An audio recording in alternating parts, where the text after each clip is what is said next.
Hey guys. Happy Sunday. So we are now officially 1 week and 1 day away from when Aaron's family arrives. So this has been a whirlwind week of preparations, trying to wind down projects and get everything done. And on top of that, this has also been the week that we needed to meet our residence card renewal deadline. So those have been two major efforts running side by side this week. It's been crazy town this week. Yeah. So I'm happy to say we did manage to get our paperwork submitted ahead of the deadline. Yeah. And if this one goes through, we are officially in the clear for 4 years. So when we first applied, you get a 1-year visa that turns into another year's residence card. And so this is going to be the first time that if this goes through, we are done for 4 years. We can kind of breathe a little bit and really be comfortable with the fact that we're here and we're not going to be sent away. Yeah. So yeah, that's just part of the expat life stuff. So fingers crossed everything goes well with that. And let's see what else this week. We also learned a little bit more about French banking. Mm-hmm. So this is going to sound really dumb, but I guess maybe this is just a sign of the times. We despite having been here now for almost 2 years, we had never stepped foot in our French bank. So we managed to open a bank account without ever stepping foot into the bank. And for 2 years, we've managed to pay our bills and make transactions at stores without ever walking into our local branch. So this week, we finally had to do that. And we discovered it was a bit of a learning curve and something I don't think either one of us expected. So early in the week, we rented a van from the grocery store, and there's an ATM for our bank right there in the store. So in order to make the deposit for the van, we pulled €300 out of our account. Now, we didn't want that cash on hand after we returned the van, so we walked over to the ATM machine to put it back in and discovered we couldn't. Yeah, no option. So we thought, okay, it's just because it's at the grocery store. We will go to our local branch and we'll go deposit it in their ATM machine. Nope. So we walked inside and it was like it was like a boutique, right? It was very fancy. There were these little... Had a guy in a suit. Yeah. Not at all like the American banking experience. And so I told him we wanted to make a deposit. And then he promptly walked over to another machine. Yeah. At which point you immediately feel like an idiot because you're like, you see on the sign deposit and you're like, oh. So in France, we have now learned there is the ATM machine like we would have in the US to get money out. Yeah.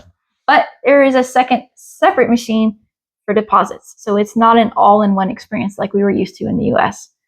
Totally fine. But I think maybe with expat life, you kind of have to be really comfortable with making yourself look dumb sometimes, right? And be good about laughing it off. So yeah, I'm sure he thought that was the craziest part of his day, having to show somebody how to deposit money in the machine. But now we know a little bit about our bank. Yeah. So that was interesting. What else this week? Okay, so lots of painting. Yep. Lots and lots of painting. This week I painted the headboard and both nightstands for the downstairs bedroom. This is the room that I've been keeping the color under wraps. So here in a week or so, I'm going to finally reveal what color we decided to do for that room. You guys remember I suggested orange. Yeah. Will it be orange? No. We'll go ahead and put that out there. It's not going to be an orange room. So we'll reveal that though. We've got a lot of family members that are curious and calling and trying to get like sneak insights on what we've done. But we're going to reveal that to everybody in I think a week. And then we ended up making several large furniture purchases this week. So 2 sofas and another big appliance, something that we have needed for a while. Needed all 3. Yeah. So we've been getting all of our exercise hauling heavy furniture around.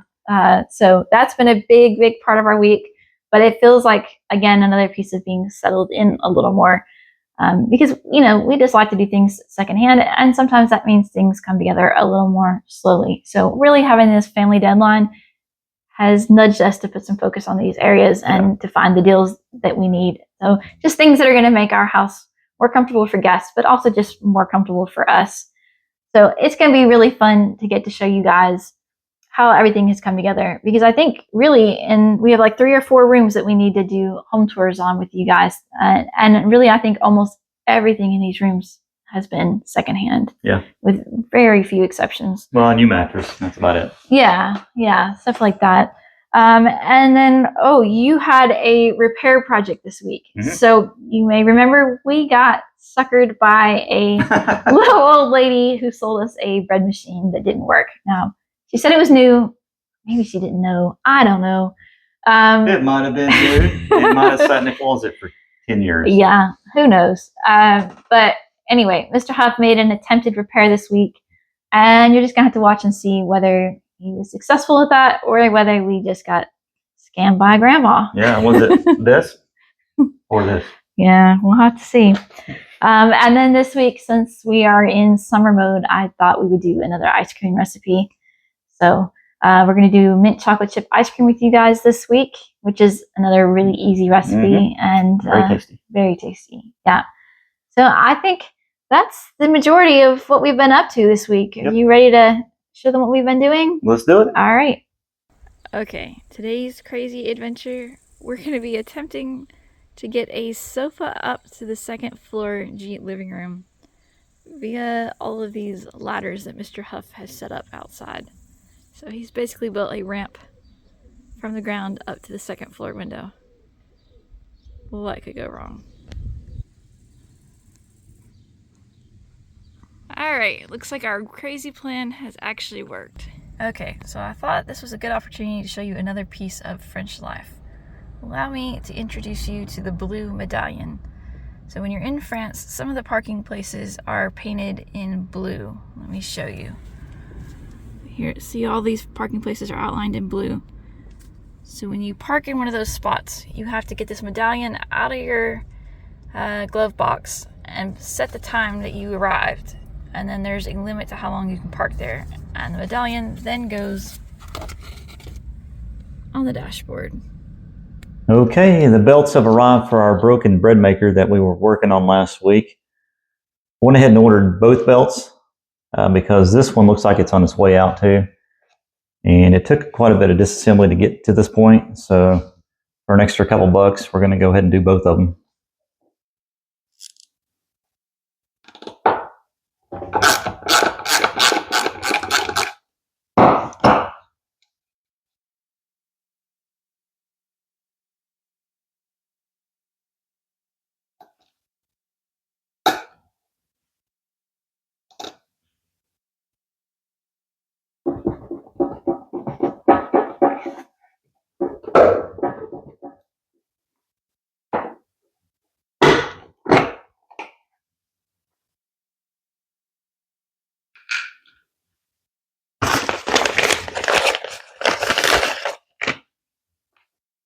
And hopefully these are the right size. That looks pretty spot on there. Yeah, I don't know what the deal with this is. It's like dry rotted and sticky. Yeah, that's weird.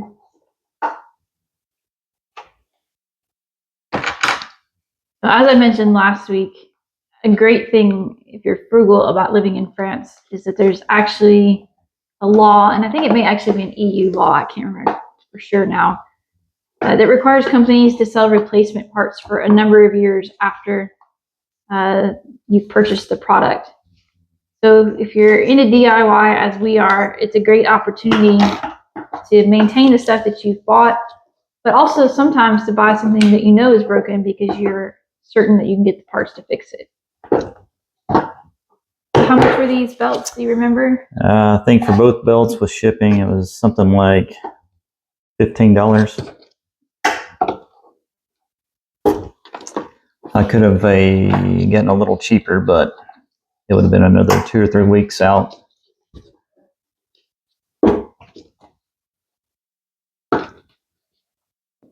This is a little tricky because it has to be in the correct position. There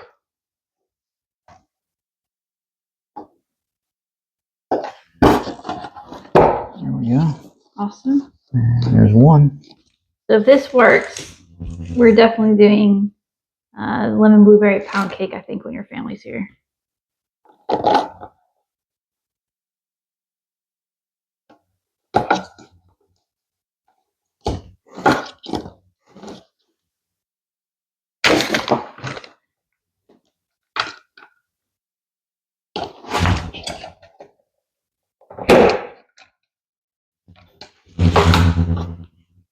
This almost seems like it's going too well.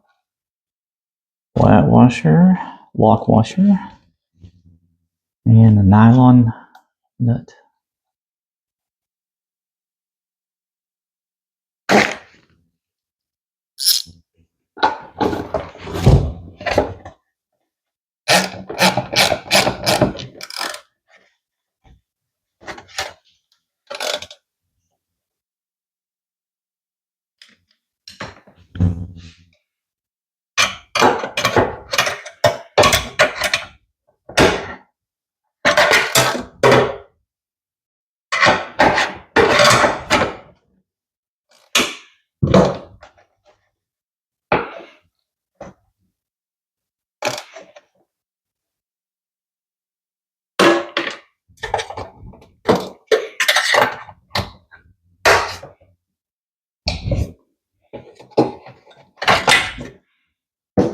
Let's go ahead and check this one while we're at it.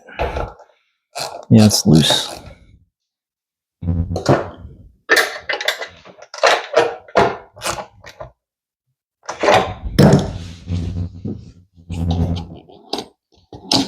All right. Now we just got to put it all back in its case.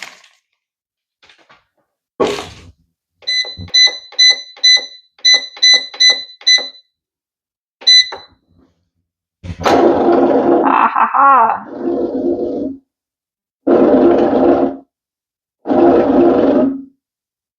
All right. All right, so we may have been scammed last week, but we win in the end. Now we've got a bread maker that didn't cost us very much, and we know it's got new belts, so it should last a long time. So I will have to celebrate with some pound cake this week.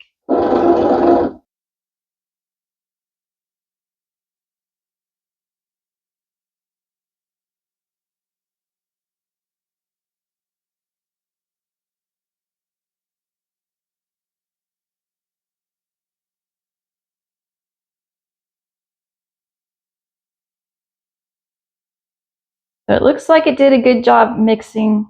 You see there's just a tiny bit of flour around the edges. I'm going to go ahead and add the blueberries now because it's already started cooking. So these I have tossed with cornstarch so that they will be less likely to sink.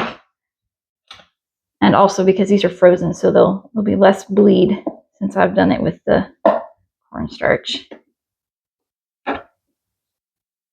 Push those in there. All right, we'll see how this goes. Okay, I don't think I could put off painting any longer. So I've got my official paint outfit. This has been my paint outfit since early days of our marriage. So this is probably 20 plus years of all the paint projects. And Mr. Huff was nice and prepped the room for me and got out all of my supplies. Now I don't have any more excuses. I need to start. This room is going to be getting a fresh coat of white paint. Right now it's kind of a yellowy white, and there are lots of places with scuffs and about a million places where we've had to patch holes and things. So it's just time for a new fresh coat of paint. And once I get this done, I'll be able to show you guys this bathroom. The blackberries are ripe, which is really exciting, but there's a problem. Let me show you. So this is the little chest freezer that we purchased from the previous owners. And if I open it up, you can quickly see the problem. It's absolutely stuffed to the gills. And it's gotten to the point where neither one of us enjoy having to come out here to pull something from the freezer. Now, we've always known that we were going to buy a second freezer. We've just been waiting until it reached the top of the priority list, which it definitely did this week when we realized we had no room for all of our blackberries. So let me show you our solution. So we managed to snag this upright freezer secondhand with only 119 euro, which I think is a great deal. And honestly, it looks brand new. I don't think it's seen much use. So let me show you how this compares to an American upright freezer. So in the US, my upright freezer was as big as my American refrigerator. Now, I'd say the same is true here. So this is the size of a European fridge, which means it's quite a bit smaller than what I'm used to, but I think it's going to do the job. So instead of shelves like we would have in the US, this has all of these pull-out bins. And I think this is actually going to work really well for us because typically what I've kept in my upright freezer is kind of all my prepared foods. So things that I've made in jars, freezer jams, pumpkin puree, broth, those sorts of things, as well as things like prepared pies that I've frozen and anything like that, anything that's prepared and ready to go. So I think these bins are actually going to work just fine for us. I'm going to start moving things over so that we can have room to start picking and processing blackberries. Okay, so I got the freezers organized and I thought I would show you what I landed on. So let me show you the chest freezer first. I'm trying something new in here. So to make it easier to drill down to what we're looking for, because you can see it is still very full. This is not by any means a large chest freezer. So what I've done this time is I had all of these extra reusable grocery bags, and I'm using these to organize things by category so that I can quickly grab the bags out to get down to whatever it is that I'm needing. I don't know if this is going to work. It could be that it's a terrible idea, but I'm just trying something new. So I've got a bag here for cheese. I've got one for fruit. I have 3 in there for different veggies. I've got one started for meats. I also have one in there for everything I need to make broth or stock. So it's things like chicken carcasses, veggie scraps, all of that I could just grab out and quickly get a pot going. And I'm probably forgetting some categories there, but I'm also storing my homemade ice creams in here because they store better in a chest freezer generally.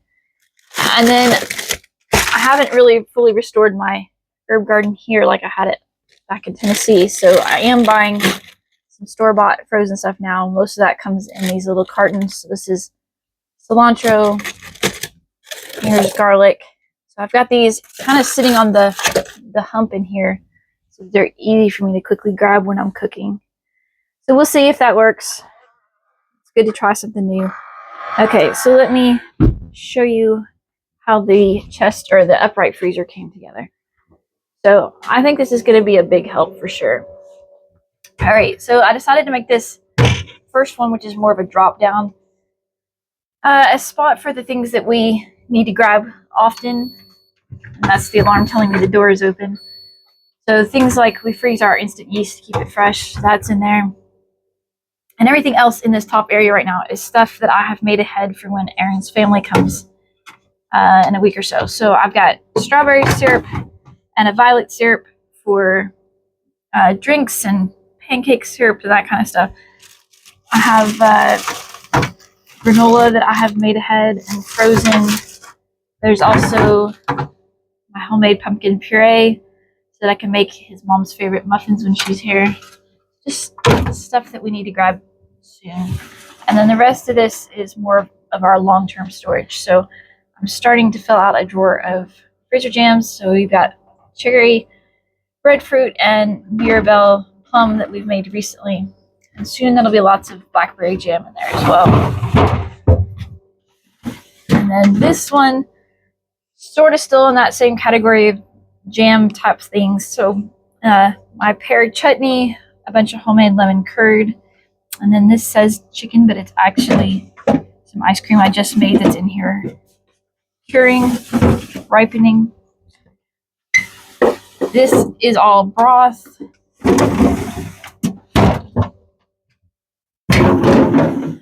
Some of my crockpot refried beans. It's nice to have these ready to go for easy meals. And then down here, kind of things you would add to dinner recipes. So a lot of this is my homemade cream of mushroom soup that I can use for holiday recipes. And then I also have, you can see some jars of red wine frozen in here. We're not drinkers, but I do use it occasionally in a recipe that It's going to cook out. So that's in there so that we're not wasting a bottle if we open one. So anyway, I still have quite a bit of room in here. So I think I'm going to finally be able to get back to doing a lot of my normal food prep stuff that I haven't quite been able to do since we've been here yet. So I think this is big progress. We just got back from Vide Greniers and I managed to score 3 new bottles for my bottle tree. So I thought this would be a good opportunity to show you how much progress I've made on it. So I've only been buying bottles when I'm finding really unusual colors, like this purple one today. I had never seen a purple before. So slowly but surely, I think we're going to get it filled out. And it takes 308 bottles to fill this bottle rack. So we'll see how long it takes. But I think we're making really good progress. I'm really impressed with all the colors we've been managing to find. Okay, today I thought I would show you how to make my mint chip ice cream recipe. I think this is just the perfect flavor for the summer. All right, and the ingredients are very simple. So we have heavy cream, the milk, chocolate chips. Now I'm using the mini chips here, and that's important because chocolate freezes very hard, so you don't want it to be hard to eat later. Alternatively, if you don't want to use mini chips, you could also shave a chocolate bar to have smaller pieces of chocolate in your ice cream. Either way will work. So we've also got a bit of granulated sugar, peppermint extract. Now, normally I make my own, so it's time for me to restock that again. But I've just got a store-bought bottle of peppermint extract today. And then I've got a little bit of green food coloring. I'm using a natural version just to keep all the yucky stuff out. But you could also just leave this out entirely if you don't care about having the green color. It's still going to taste the same either way. All right, so let me show you how we're going to put this together. We're going to start with the milk and just put this into a big mixing bowl. I really like to use a measuring bowl simply because it gives me a spout to pour it into the ice cream maker when we're done combining everything. Okay, so that's the milk. Now we're going to add the sugar and our peppermint extract, which is definitely the star of this recipe. Yeah, I need to smell the mint. It smells amazing. Okay, and then I'm just going to stir those ingredients together until I can feel that the sugar has dissolved in the milk. And it really doesn't take too long.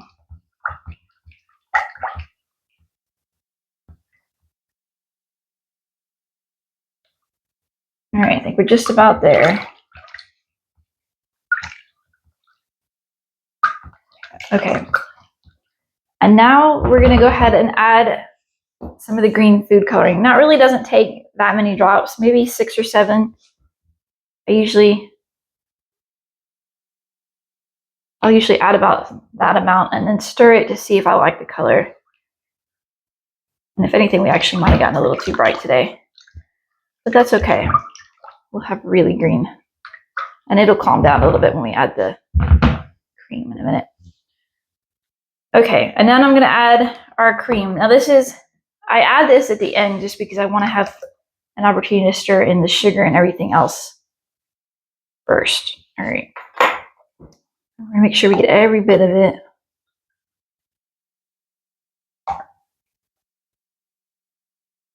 Okay, and let's see how our green color looks now.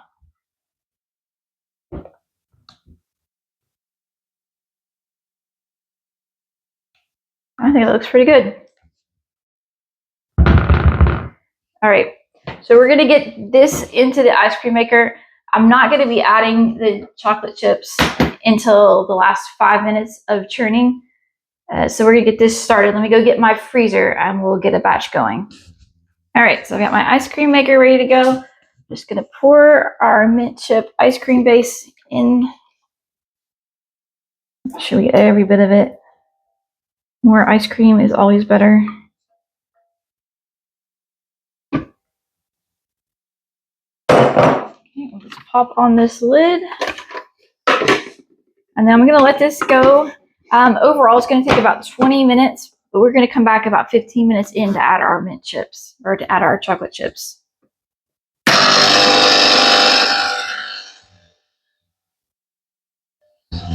Okay, so our ice cream is just about done churning. So we're gonna go ahead and add all of our mini chips into the top. Now if you're using something like a Cuisinart, this is much easier because it's got a bigger opening. But we're gonna make it work.